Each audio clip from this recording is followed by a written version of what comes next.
Mahilig ka ba sa anime? Kung naghahanap kayo ng anime na sobrang satisfying panoorin, especially kung trip nyo yung mga underdog na biglang napapansin ng lahat dahil sa galing nito, ito ang kailangan nyong panoorin. From Old Country Bumpkin to Master Swordsman, at first glance, parang typical fantasy anime lang siya. Pero ang nagustuhan ko dito is yung main character natin na si Beryl. Isa siyang middle-aged swords instructor na basically namumuhay lang ng simple sa isang countryside. Hindi siya yung typical na bida na gustong maging pinakamalakas o maghanap ng adventure.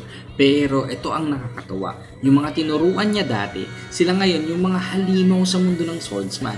Ang unti-unti niyang nakakasama ulit yung mga former student niya, doon mo makikita kung gaano talaga siya kagaling. Ang funny pa kasi ni Beryl, mismo parang hindi niya gets kung gaano siya kalakas. Yung tipong para sa kanya, normal lang yung ginagawa niya. Pero para sa ibang characters, bro, anong klaseng swordsman ka? Hindi rin ito yung anime na puro suntukan na powers lang. May magandang balance ng action, comedy, fantasy, at character interaction. And trust me, yung mga swords fight dito, worth watching. Pero ang pinaka-reason kung bakit ko siya nire-recommend is yung feeling na habang pinapanood mo, mapapaisip ka talaga, wait, ganito pala talaga kalakas yung old man na to.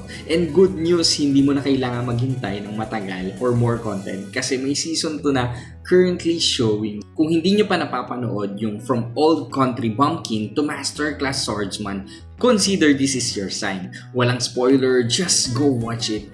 Baka isa ito sa mga anime na hindi mo ina-expect na magugustuhan mo. At kung gusto mo pa ng mga ganitong contents, follow for more